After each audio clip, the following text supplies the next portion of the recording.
not everyone interacts with the What's New button. Like most of our users don't. A lot of them do, but most of them don't. I was just really interested by the fact that many of the people who maybe they have the time or maybe they are super fans and they choose to interact with the modal in general to learn actually also choose to give feedback. I don't know why that happens, honestly. Welcome to another episode of the Product Adoption Academy show by AWeber. I'm super excited to have Chris here. He's the Chief Product Officer at AWeber. Big fan.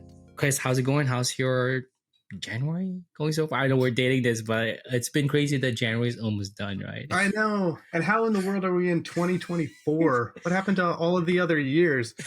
It's going well, though. Like lots of fun stuff going on. The beginning of the year is always really busy for us as people are coming off of the holidays and they're just like really focused on trying to build a business, build an audience. It's very fun. That's true. Same here. I was just chatting that we had our company retreat and then I flew over. I had a layover at Philadelphia. So I got my Philly cheesesteak. I'm happy. So you got was it an airport Philly cheesesteak? Yeah, unfortunately, yeah, it is. No, you gotta go out into the city. I know. I watch a lot of eating shows, and there was some like Eater on YouTube or Bon Appetit, and they're like, you gotta check this out. It's like, oh no, I couldn't. I had like a 4-hour layover, so it's too quick. Yeah.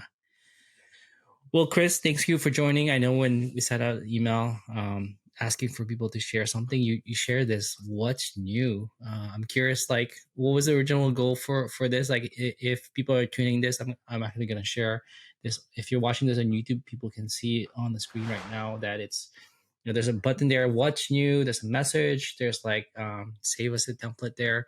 But what was the original goal of this section here, the specific button around the what's new section? It was to highlight and like surface new functionality to people in like a contextually appropriate way. So just a little background on that. That button lives in our message editor. AWeber is an email marketing platform. And this is the part of the tool where people actually write and create their emails. And we promote our products in all sorts of ways. Email is really effective for us. It probably would be for everybody listening to this as well. But we find that like one of the best places to promote new features is when somebody is actually using the thing that improved. The goal here was to get more people trying our new features in the message editor by highlighting it here in like a really blatant way. That makes sense. So it's more, if I had to phrase it another way, you're trying to get people to like adopt that specific, feature, essentially. Yeah, exactly. And it's more so getting them is a challenge, getting them to know about it, or more like it's it's an education play, or more like, hey, it's right here, go check this out.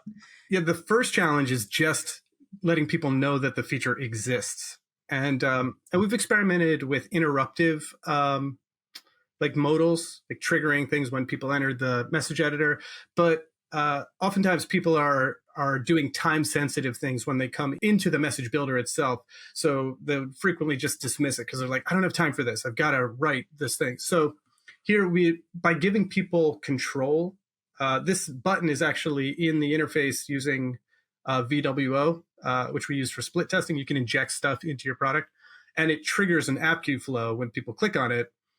But now our users can choose to learn about this when they want to learn about it, when they're not feeling stressed or pressed for time. And we've seen some really awesome engagement with it. We do some cool stuff in it. We've been iterating, and we just kind of are constantly refreshing the contents of it. But it's actually helped with product adoption. That's super cool. Is there any, I know when we chatted about email, you mentioned that it's double the engagement. Is that about right? Like, what was some of the results that you can talk about that without, Well, that was actually for an unrelated thing. That was our newsletter itself. But the What's New button has led to like tens of thousands of interactions with our message editor new features. And in addition to that, when you actually open up the app queue, it talks about like the benefits of the feature. It links out to educational information about it, and there's a survey built right into the app queues flow. So we get a lot of information from our users about how they think it could be improved, any bugs that they found, that as they're in the moment kind of interacting with it, they just file themselves.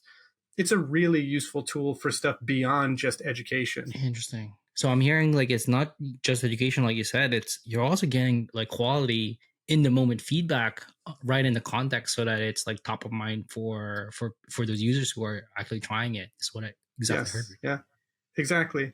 And I'm actually going to add one more layer onto how it's useful for us.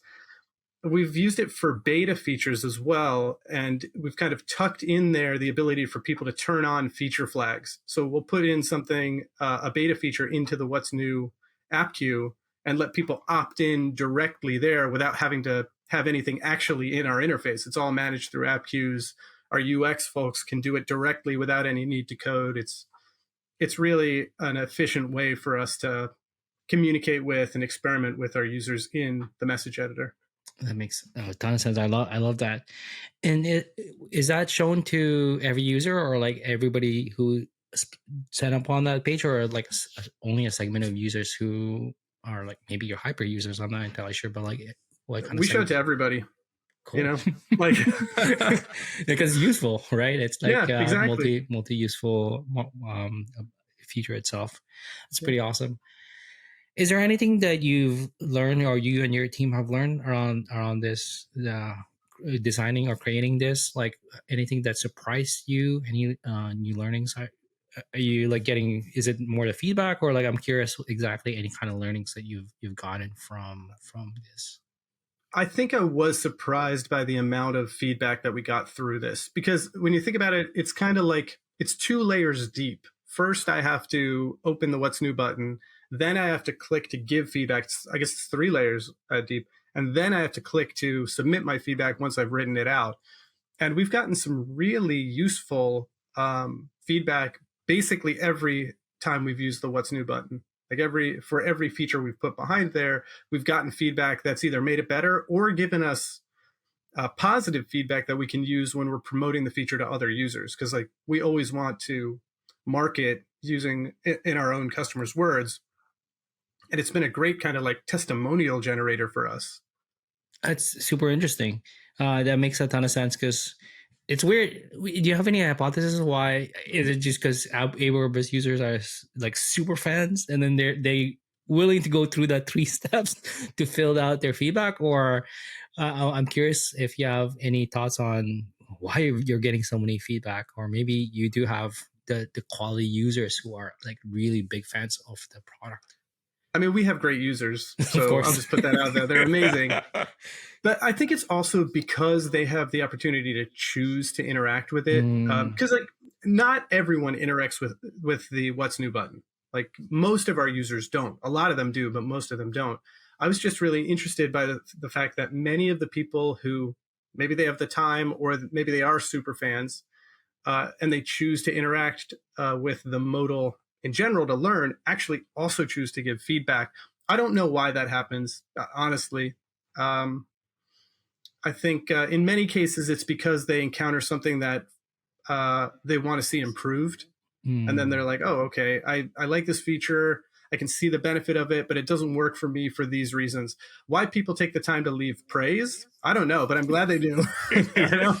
That's a testament to the product itself, that the team behind it, right? I think so, right? Like it is a testament to like they have more invested in it, so much so that they're willing to go through that steps to provide some positive feedback or some constructive feedback. So I think that's super cool around there.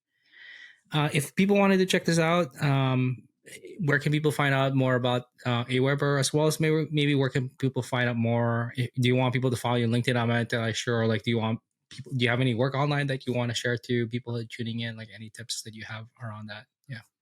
Yeah, sure. So AWeber, you can go to aweber.com. You can sign up for free. We have a free plan with all sorts of great features. And you really should. Our message editor, thanks to some of the feedback we've been getting through this app queues What's New modal, just the way it's improved over the past year. I'm biased, obviously, but it's my favorite way to write online. I just love it. I'm gonna try it out. Yeah, it's cool. And if you want to follow me, I'm at ClickPop, ClickPop, on basically everything. So on Threads, I'm still on X, although I don't really post there too much. Same. So you can find me, Chris Vasquez. Look for me on LinkedIn. I'm at AWeber. Awesome. All right, Chris. Thank you so much for your time. Appreciate it. Yeah, thank you.